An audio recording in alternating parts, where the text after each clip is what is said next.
Okay, I want to go to Isaiah chapter 52. We're going to look at Isaiah 52, 53, 54. Um, and what there's so much here.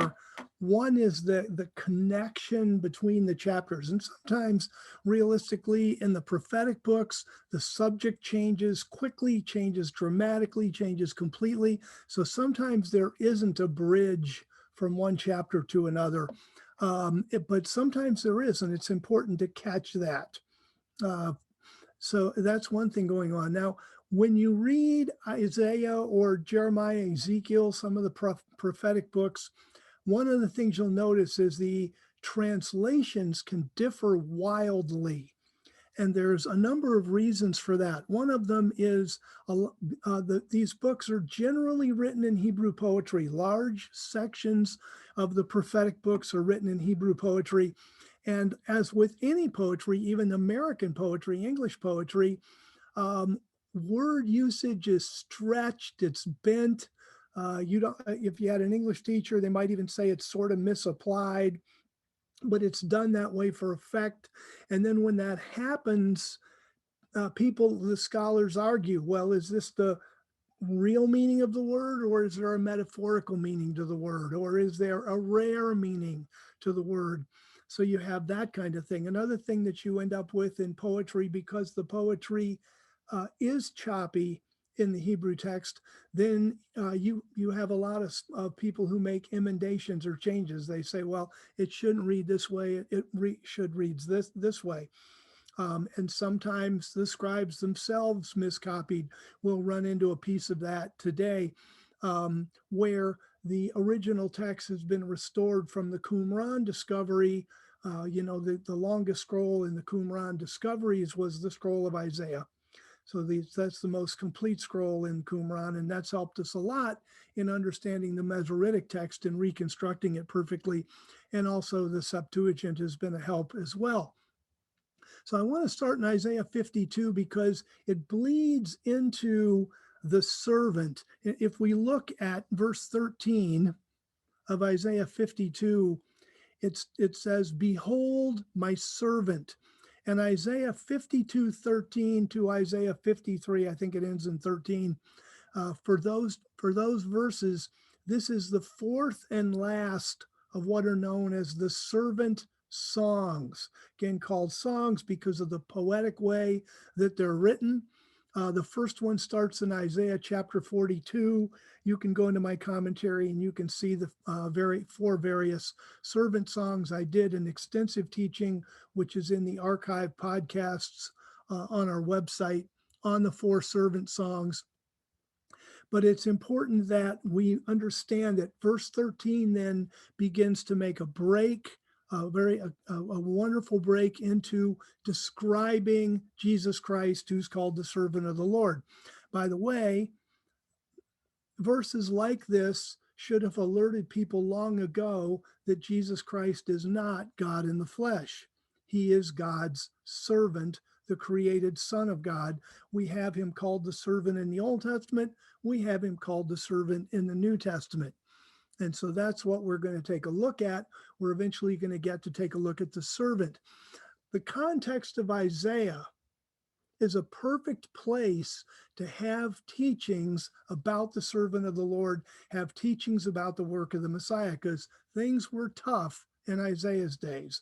The Assyrians Isaiah lived through the mounting ungodliness that led to the Assyrian attack, and then he lived through the actual destruction of Israel by Assyria, which was recorded in 2 Kings chapter 17. So we're not really exactly sure where in the chronology Isaiah 52 comes in. It's pretty late in Isaiah, and so it's believed that this would have been at some point probably just previous to or just after the Assyrian attack. And the prophet is pleading to the people of Israel to be strong. And one of the things that you see when you pay attention to the verbiage is you see the interplay between people and God and how we are so dependent on God. And then God sitting there going, Yeah, but I'm dependent on you. And there's this beautiful mutual dependence that we need to get into our soul, because we want to be careful as the children of God not to disempower ourselves. And even in Mike Columbaro's prophecy today, talked about the power that we could have, and we do. And Jesus Christ said in Acts 1:8, you will receive power. And we've got to be careful that we don't magnify God to the point that we disempower ourselves. God is magnified when we use the power that he gave us. And so we've got to be, you know, um, we've got to step into that usage of power. And so, chapter 52, verse 1 starts out with a repetition, which is a figure of speech. Awake, awake, put on your strength, O Zion. And this is going to be very interesting here, O Zion, because what we're going to see is we start out with Isaiah 52, and you have Isaiah. I think Zion is mentioned 4 or 5 times just in this chapter alone. And then going back through Isaiah, Zion this, Zion that, Judah, Israel. It's interesting. Then you have the work of the Messiah, and for 6 chapters, Zion is not mentioned, and what God does through the work of the Messiah is he invites everybody in. And we'll see that as we bridge from 53 to 54. And this becomes very important, that going into the work of the Messiah, it was Israel, God's chosen people, Zion. Coming out of the work of the Messiah, everybody's invited. Everybody should be a part of the redemptive work of the Messiah. And this becomes very important in reading the bridge from 53 to 54. So awake, awake, put on your strength, O Zion, put on your beautiful garments, O Jerusalem. In other words, this is stuff that we can do. Verse 2, shake yourself from the dust, arise, then sit down, Jerusalem, meaning, sit down and relax and get settled. Loose the bonds from your neck, throw away your captivity. And verse 3, for this is what Yahweh says, you sold yourself for nothing. And there's good commentary in the REV, because the versions go back and forth between you were sold for nothing or you sold yourself for nothing. And I believe you sold yourself is the proper translation of the Hebrew, because God doesn't sell people. But what happens is we act in such a way that we get the consequences of our actions. And God's just kind of reproving him here. And he says, you didn't even make a profit, for Pete's sake. You sold yourself and didn't get anything for it. We've got to be careful of that too. We know people that are in that position. They're wasting their lives away. They're selling their lives. They're selling the only thing God really has given them, which is their life and their health and time. And they're just selling it for nothing because there's no profit. And then you and I need to jump into the midst of that and kind of shake them up like the prophet did here. Awake, awake, shake yourself from the dust. You sold yourself from nothing. In verse 4, he says, you went down first to Egypt, and then the Assyrian came and oppressed you. In verse 5, and I like this. Look at what's going on here, because here Israel is again, Zion is again, and they're sinning, and the Assyrian is right there to destroy them, to capture them, and God's tearing his hair out and going, I can't believe this. And he says in verse 5, and now what am I to do here, says Yahweh. And this expresses the conundrum that we put God in when we refuse to work with him. God can't override our free will and make us obey. And so, God's saying, Israel, come on, you were sold into Egypt, and then you had trouble with Assyria, and I got you out of those messes. And what am I supposed to do with this? And I think sometimes God thinks that way about sometimes maybe us, hopefully not, and certainly people of earth that are throwing their lives away by their own free will, and God he's handcuffed. It's like, what am I supposed to do with this? seeing my people are taken away for nothing, and those who rule over them mock, and my name is treated with contempt. And then he says, for this reason, my people will know my name. For this reason, they will know in the day that I am he who speaks. There's a day of judgment coming. And then verse 7, and this gets quoted, of course, in Romans, how beautiful on the mountains are the feet of him who brings good news, who proclaims peace, who brings good news of good, who proclaims salvation, who says to Zion, your God reigns. And so into this mess, and think of the world around us right now. What a mess. This is exactly where Isaiah was. And into this mess comes someone. It can be you, it can be me. All these Christians that are going to speak the word and bring the good news. And how beautiful are our feet, and how essential we are to walk into the midst of this mess that's the world and have the boldness to speak, knowing we could be persecuted for it, knowing that we could be hated for it, knowing that we could be ostracized for it. But from God's perspective, it's so necessary, and our feet and our speech is so beautiful. And verse 8, the voice of your watchmen, they lift up their voice, they shout for joy, for they will see eye to eye when Yahweh returns to Zion, which he will do in the person of his Messiah, who is representing him.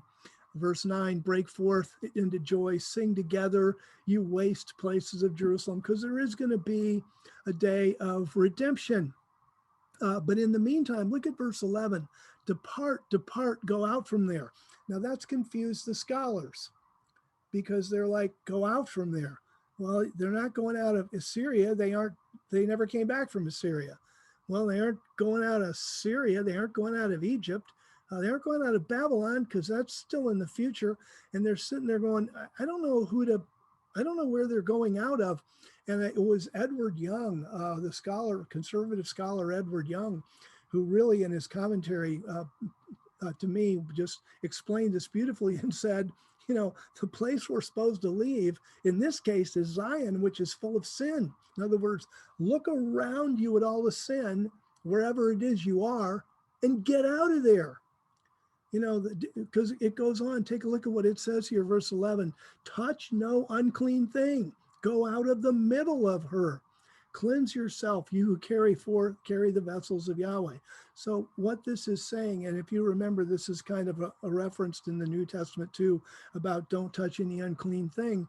This is related to, in your life, we've got to be discerning. We've got to see what is around us that's full of sin, that's dragging us down. And a lot of times, life is complicated, life is complex, and we get involved in these situations that then they just simply make us sad and drag us down. And it's not that we shouldn't be involved with people's lives or in sticky situations. That kind of goes with the territory of being a Christian. But we've got to be able to maintain our shalom, our peace and our well-being while we're doing that. You that are you that are strong, restore such a one in the spirit of meekness, considering yourself, lest you also be tempted. So we've got to move out from among all that stuff, but just keep ourselves to where we're upbeat and stuff. And then verse 12, you will not go out in haste, nor go out by flight, for Yahweh will go before you. The God of Israel will be your rear guard. And how is God going to lead? How is God going to help? How is God going to solve these things? We're sitting there, God, how are you going to solve all this mess? And then the next verse, behold, my servant. And you go, of course, the Messiah.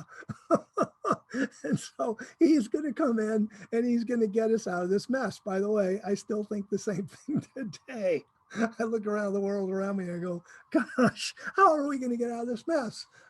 Lord Jesus, come quickly. And so here it is. He says, behold, my servant acts wisely. Now, one of the things I've tried very hard to do in the REV is reproduce the tenses of the verb. When we talk about Hebrew poetry, this section of Isaiah here, this fourth and last servant song, some of the verbs are past tense, Some of the verbs are present tense. Some of the verbs are future tense. Sometimes it talks about he, they, you, me, I. I mean, it's just crazy. You've really got to pay attention to kind of keep up with what's going on. And I can see why the Ethiopian eunuch reading this section, Acts chapter 8, Philip comes up and I can see where, he's reading the Hebrew text and he would just be like, I give up. I don't have a clue who this is talking about. Is it talking about somebody who lived before Isaiah, which is why they're past tense verbs? Is it talking about somebody who lives in the time of Isaiah, which is their present tense verbs? Or is it talking about somebody who's going to come after Isaiah, which is why they're future tense verbs? And why is God writing this way anyway? Because if you were to give this to an English teacher, they go, what? And they got to make up your mind, past, present, or future. So verse 13, my servant acts wisely. Now he's not going to show up on the scene for 700 years, but it's talking about him like he's already there. And it just kind of lays out the life and mission of the Messiah. And so we've got a couple different things going on here. One is you've got people in Isaiah's time reading this and hoping this Messiah is going to come soon. You've got people after Isaiah's time and even today that are trying to understand the mission of the Messiah. And then you've got Jesus Christ reading this and going, boy, okay, this is God, you're setting the bar kind of high here. Because God definitely did. So verse 13, behold, my servant acts wisely. So Jesus Christ, of course, we know walked by the Spirit, and he was a very wise person. He is high and has been lifted up and exalted. And this is really good. We talk about kind of when you're talking to somebody and you want to say something difficult, you use what's called a hamburger, and you say something real nice to them at the front, and that's like the top bun. And you butter them up a little bit and say something real nice. And then you get into the meat, which is kind of difficult. And then you have the bottom bun, which is you say something real nice. We call it hamburger reproof. And so, here you start out with some stuff that's admittedly going to become very tough very quickly. But he starts out and he says, look, you're going to be wise. You're going to be high. You're going to be lifted up. You're going to be exalted. And that was certainly the case with Jesus Christ. Then verse 14, just as many were astonished at you.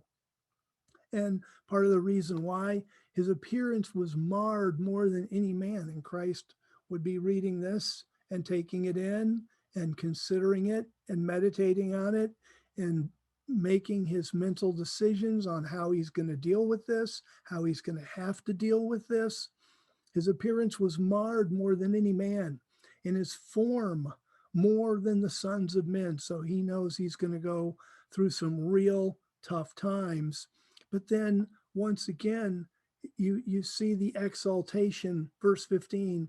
So now he will sprinkle many nations after he is marred and after he has his form marred more than anybody. He's going to sprinkle many nations. And anybody that's read the Torah, the 5 books of Moses, and followed the usage of the word sprinkled realizes this is a priestly function. And you sprinkle things to make them holy, to sanctify them in the sight of God. You cleanse the lepers by sprinkling them with the water of cleansing. Before the high priest would go into the holy place and make atonement for the sins of Israel, he would sprinkle the Ark of the Covenant, and the high priest himself was sprinkled with blood, and the people were sprinkled with blood. And this is something you can track. I've written a little about it in the REV commentary, but you can track it, through the REV with the word sprinkle. And then it says, then kings will shut their mouths on account of him. He's going to sprinkle many nations, step into his priestly function. Then kings will shut their mouths on account of him. And basically what this is doing is talking about kings. Excuse me a second. I need to offer an apology. Rob, I got so into this that I completely forgot what we were going to do. Keep going, John. Keep going. Okay. Rob's done a bunch on the REV, and we were going to take 15 minutes and show it to you, but we can do that at the end of the uh, thing tonight. And then we'll go from there. But Rob, I owe you an apology.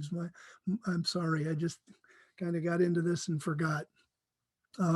So anyway, it says, kings will shut their mouths on account of him. But what the kings of the earth so denigrated the Lord. They thought so little of him, if they thought anything about him at all. He wasn't even a blip on their radar screen. And all of a sudden, he's the exalted Lord in a priestly function, sprinkling the nations, making them clean and holy in the sight of God. And the kings have to shut up. It's like, oh my gosh. And realistically, depending on how they related to him in some way, they may even be horrified here, like, oh my gosh, this guy's now going to be my judge. Um, and then it says, for they saw what had not been told to them, and what they had not heard, they have understood, and they would see and hear from the resurrection and action of the Messiah. So let's now go to Isaiah 53. And Isaiah 53, it should not have been a chapter. It should have just continued the servant song. Or chapter 42, verse 13 should have been verse 1 of 53, something like that. So the whole song would be together. Verse 1 then starts out. Now, it just said the Messiah is going to be high. He's going to be exalted. He will have been marred more than any man. People will denigrate him. All of a sudden, he's raised. He's sprinkling the nations. Verse 1, who's believed our message? To whom is the arm of the Lord been revealed? The arm of Yahweh been revealed. And that's really true. And I love the fact that it's questions, because this is a challenge, if you will. When we're taught about the Messiah, when we tell others about the Messiah, who believes our message? To whom has the arm of Yahweh been revealed? And the answer is people that are humble and hungry, believe and see God in a light that others don't. And 700 years before Christ, it was the same thing. People that are humble and hungry see things of God, and people that aren't don't. And now, more information about Jesus Christ. First, it starts out in verse 2, for he grows up before him. And that's great, because Jesus Christ, even when he was more marred than any man, even when he was bearing the sins of mankind, and even in this situation, he grows up before him. Jesus Christ was always in the presence of God. God always had his eyes on Jesus. Jesus always had his eyes on God. Verse 2, he grows up before him as a young plant and as a root out of dry ground. And both of those pictures, a young plant and a root out of dry ground, both of those picture difficulties, hardship, trouble. The young plant hadn't had a chance to get a very deep root. And remember that in the Mediterranean climate of Israel, it rained from October to April, and then the rain stopped in April. And you had May, June, July, August, and September, 5 full months, and usually partially the last half of April and the first part of October. So usually had about 6 months of just simply dry. And the result of that was a lot of young plants didn't make it. A lot of young plants couldn't get enough water during that time period, and a lot of the young plants died. And so, and then the same thing, why is it a root out of dry ground? Well, when there's no rain for 6 months, guess what? The ground is dry. And then it's difficult for the plants to make it. And so here's a picture, is Jesus Christ, even as a young man, would have read Isaiah. He's already got a picture that his life isn't going to be easy, even from the time that he's a young man, like a young plant. And we know that his life as a young man was not easy. His mother, very quickly, he was one of at least 7 children. There were 5 boys and 2 girls. Mary gave birth to 7 children, maybe more. We don't know whether she had two or more than two daughters, but we know she had at least five boys and two daughters. And his brothers didn't believe in him. And at some point, before he started his ministry, his father died, and that would have been tough on him. And of course, the devil knew who he was, and so there would have been a lot of things that were difficult in his life. And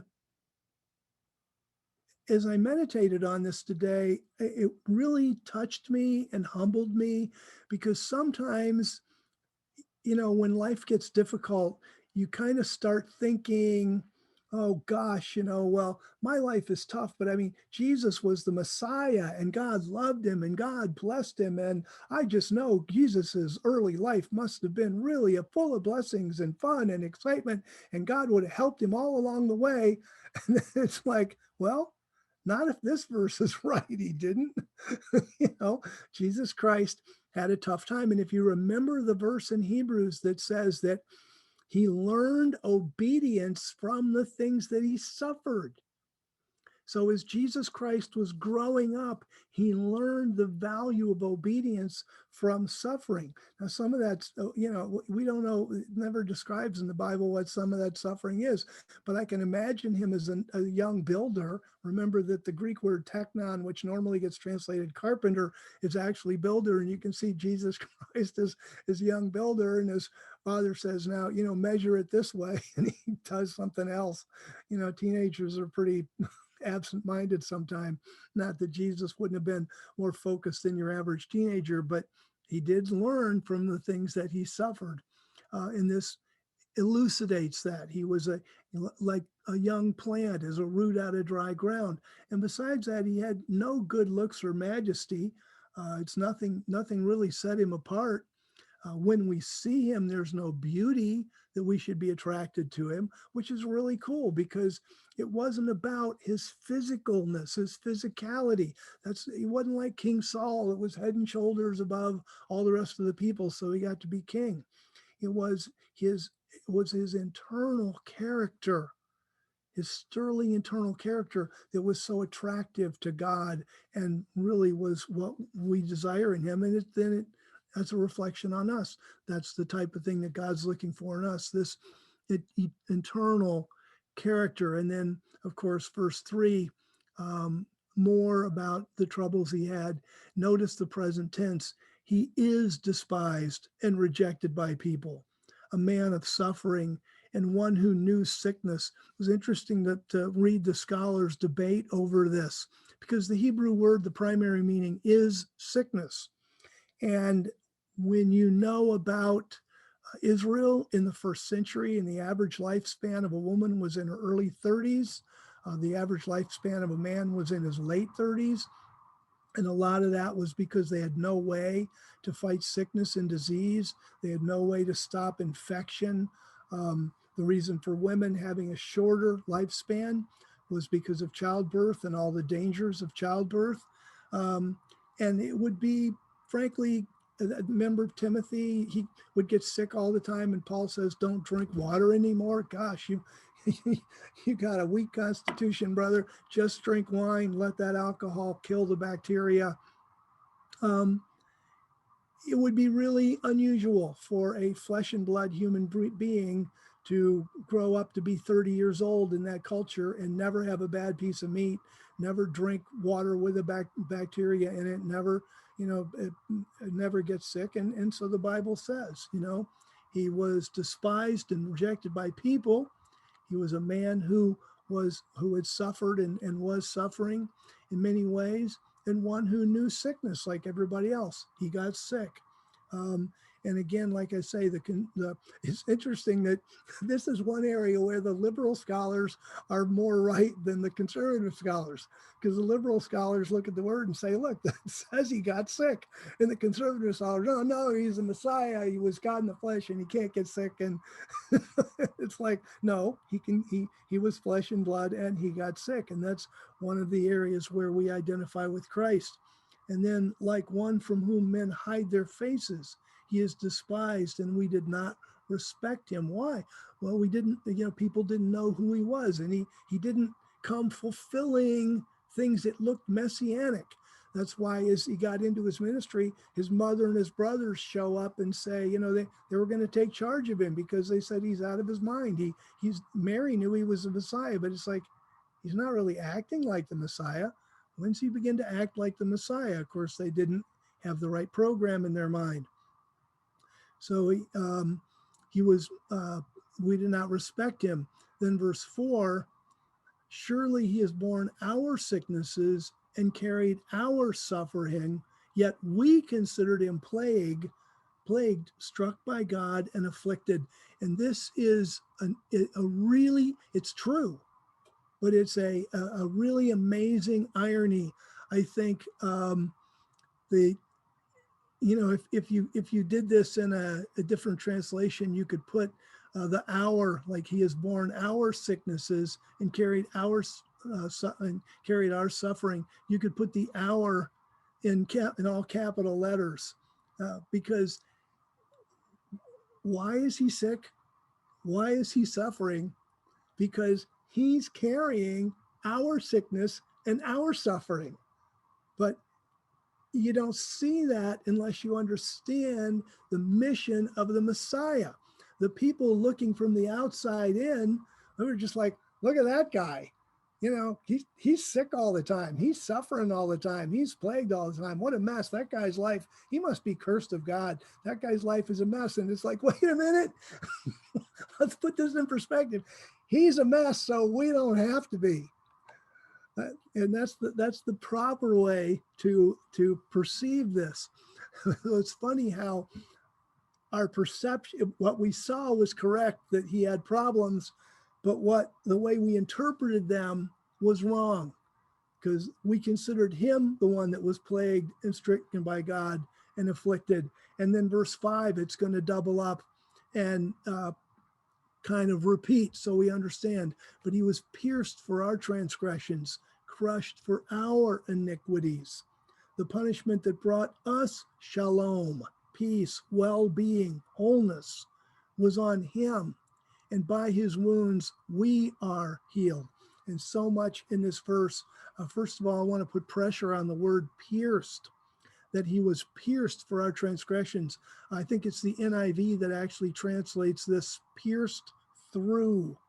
And that's exactly correct. And you can see that in some of the lexicons, that this word can mean pierced through. And when Isaiah wrote this, I'm sure he was just thinking of mental anguish. We now know that, yes, he had mental anguish, but he was actually pierced. His wrists and his ankles were pierced with Roman nails. And, when Isaiah wrote this, you got to remember, at the time of the Assyrian Empire, what you and I know as Roman crucifixion did not exist yet. That was a punishment that had not been invented yet. And so there was no way that Isaiah could properly picture this in his mind. It hadn't even been invented yet. But when Christ read it in the Roman culture, he was sitting there and getting chills and going, okay, God, how am I going to go through this? What do I need to do mentally to prepare for this? He was pierced for our transgressions, crushed for our iniquities. The punishment that brought us peace was on him. And note, and by his stripes we are healed. And note the present tense, we are healed. Now this was written, we've really got to handle this properly, because it's written in the present tense, but it's written 700 years before Christ. Well, how can his wounds heal people 700 years before he lived? And the answer is they couldn't. This is the figure of speech. This is the idiom of permission, where you use a present or past tense to describe a future event. And when it says that by his wounds we are healed, we could legitimately translate this, if we were going to translate the idiom into a literal version, if you will, we would translate it, by his wounds we will be healed.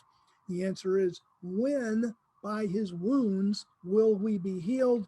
And you go through the rest of the prophecies of the Messiah, and you find out that's in the millennial kingdom. And what happens in the name it and claim it groups, of which I was part of one for a long time, then we think, okay, by his wounds, I'm healed, so I can claim that. No, I can't claim it. It's a promise for the future. It's not a promise for now. And that, by the way, is why healing, we can see bits and pieces of healing as God's grace shows up, but we will, when Christ comes back and we're in the millennial kingdom, there will be universal healing. And that's what that's talking about. I've got good commentary on that where it's quoted in 1 Peter 2:24. And you can go to 1 Peter 2:24 and read the commentary if you need clarity on that. Then verse 6, I just love because it's so graphic. It's so pictorial, if you will. And it says in verse 6, we all like sheep have gone astray. Everyone has turned to his own way. And at this point, we have to know something about sheep. Sheep are about the most self-centered of animals. they they are very self-centered and incredibly short-sighted. And they're really just interested in their next meal or their next drink of water. And sheep are so focused on the fact that they're eating that on occasion they've been known to walk off a cliff because they aren't paying attention to what's next to them. They just eat grass right off the cliff. Furthermore, if sheep have no natural defenses, they have no teeth, they have no claws, and they can't run very fast at all. If you've ever seen sheep scamper off, anything in the animal world can run faster than they can. And so you've got these sheep, and what happens when the sheep are scared? The herds don't even stick together. They go scattered, and every sheep goes off and does its own thing. And so here it says, we all like sheep have gone astray. Everyone has turned to his own way. Now you put yourself in God's position. He's looking down on us and he's trying to think about ways that we can be saved. And he looks down and he's like, these guys will never be able to save themselves. They can't figure anything out. They are helpless. I better provide a savior for them because otherwise no one will ever be saved. And so he says, we all like sheep have gone astray. Everyone has turned to his own way, but Yahweh has laid on him the iniquity of us all. Why? Because we can't take it. We can't carry it. We wouldn't know what to do with it. But so Yahweh goes and lays all the iniquity on Christ. And then verse 7, he was oppressed, yet he suffered willingly. I've got good commentary on that. It's different than the majority of the translations, but there's good translation and commentary support for it. The Hebrew verb is in what's called the nifel aspect, which can be passive or reflexive. And here it's reflexive, or it should be. That makes the most sense, that we know that Jesus Christ suffered willingly for God and for us. And that's here in the text. It's reflected in the life of Christ. He was oppressed, but he walked out his mission as the Messiah willingly. And that's why he didn't open his mouth. It was a willing decision on his part. It was not forced upon him. He had the mission of being the Messiah, and he willingly accepted it, and he knew what it would take, and you and I are in the same boat. Each one of you has been called to a mission. Each one of you has been called to a purpose in the body of Christ and a ministry. And for some people, that's tougher than the ministry for other people. But in any case, we want to willingly step up to the mission and ministry that God has given us, like Christ did. And he suffered willingly, and he didn't open his mouth. And so then, as a lamb that's led to the slaughter, and as a sheep that before its shears is mute, so he didn't open his mouth. And we see that in the torture and trials of Jesus Christ. Then, so now we've got Yahweh is laid on Christ iniquity in verse 6. In verse 7, he's oppressed, he's suffering willingly. Now in verse 8, he's going to die. And so we see verse 8 starts out, from oppression and unjust judgment, he was taken away. The Hebrew can be translated this way, or in a causal sense, because of oppression and unjust judgment, he was taken away. The scholars argue, but it's really academic. The idea is that he was in a situation where he was oppressed and there was unjust judgment. And we know that even on the night of his arrest, he was taken to Annas and tortured, Caiaphas and tortured, then in the morning to Pilate and denigrated, then off to Herod and denigrated and tortured, then to Pilate again and tortured some more, and then to the Roman soldiers and tortured some more. And after all that oppression and the unjust judgment, he was taken away. And the verb implies in this particular context, taken away to die. And so he was in oppression and was in unjust judgment. And then he was removed from that to die. And who among his generation considered that he was cut off out of the land of the living? Because he did die, but who among that generation considered that he was cut off out of the land of the living and afflicted because of our sin, the disobedience of my people? Who there really got, wow, he's on the cross for me? Even the apostles didn't get that as much as Christ told them. Even the apostles didn't get that. Who was there that considered that what he was going through was for their sin and to help and bless them? And nobody did. And thankfully, because of Christ's resurrection and then his teaching again to the apostles, and then the apostles spreading the word and Jesus Christ appearing to people like Paul, people began to get that's what happened. And so he was cut off out of the land of the living. So in verse 6, we see it again. He takes our iniquity. In verse 7, he suffers. In verse 8, he's judged and oppressed and killed. And then verse 9, they made his grave with the wicked. That was, or some use the word appoint. They appointed his grave with the wicked, made his grave with the wicked, because that's where he should have been buried. But with the rich in his death, God intervened. He ended up being buried in Joseph of Arimathea's personal tomb. Although he had done no violence, he made his grave with the wicked, although he had done no violence and no deceit when it was in his mouth, again pointing to the innocence of Christ and that he didn't deserve what happened to him, and he did it for you and me. And that's what's so cool. And then verse 10, and this is an important verse. It's a hard verse, but it's an important verse because up until now, we could kind of think, wow, all this happened to Christ, and this is really unfortunate. And, how did God deal with it? In verse 10, very clear. It pleased Yahweh to crush him. That's a hard verse to read because God so loved the world that he gave his only begotten son, and God loved his son. It pleased Yahweh to crush him. Why? Because Yahweh knew that was the only way that I could be saved. It was the only way you could be saved. Some sinless man had to die for me. Some sinless man had to die for you. And if you refused to do it, then we wouldn't be saved and we'd die forever. And Yahweh set it up. And so this is the death of Christ is not outside the plan of Yahweh. It pleased Yahweh to crush him. He has caused him to suffer.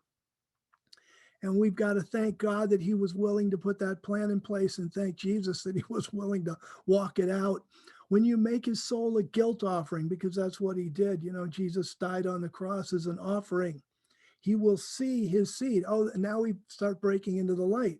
Now he's going to see his progeny, which is people like you and me. We become of the seed of Abraham because of the work of Christ. He will prolong his days, and the pleasure of Yahweh will prosper in his hands. That Jesus is going to then introduce everlasting life. Verse 11, after the suffering of his soul, he will see the light and be satisfied. And I like it's an addition, but the NIV even adds of life. He will see the light of life and be satisfied. And I could see Jesus reading this. He'd start out in chapter 52, verse 13 with, how he's going to be exalted. And then it's like, yeah, but you're going to be marred, you're going to be tortured, you're going to be beaten, you're going to bear sin, you're going to be oppressed, you're going to be afflicted, you're going to be sick. It's all this terrible stuff. And then they're going to kill you, and it'll be a nasty death, and you're going to be crushed. And you're thinking, and I could just see Christ kind of spiraling down. But then you get to this verse, after the suffering, he will see the light of life and be satisfied. And he would be. And Jesus, I know, when he got up with the grave, must have been so satisfied. He should have been so satisfied with the work that he did, because it was tough. The English language has no words to describe how difficult living out the life of Christ would have been. And I bet you, when he saw the light of life, and he came alive in that grave on Saturday night, and just all of a sudden, the last thing he knew was just horrendous pain.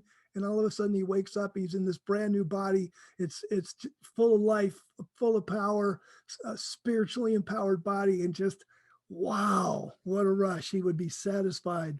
And then and you can see now God breaks in and speaks, my righteous servant will justify many by the knowledge of himself. Sure, it's through the knowledge of God and Christ that we get everlasting life. And he will bear their iniquities. Verse 12, therefore I will give him a portion with the great, and he will divide the spoil with the strong, because he poured out his soul to death, and he permitted himself. That's another reflexive, to be counted among. It's not just that he was counted among the transgressors. This is another nifal, which can be a reflexive, and it is here. He permitted himself to be counted among the transgressors. He wasn't batted around like a ping pong ball. He knew what he was doing, and he walked into it for you and me. He permitted himself to be counted among the transgressors, yet he carried the sin of many and made intercession for the transgressors. And so here's Christ, and he's finished his work, and he's made intercessions for the transgressors. Remember, no chapter markings in the early text. So the very next verse, 54:1, sing, O barren one. You and I, who've been so barren in life, we've been powerless, we've been sin racked, there's all kinds of crap going on around us all the time, and you just feel like, God, when is this going to end? When are my problems going to end? As I get older, then health problems start tacking on too, and all this stuff. And you're like, ugh.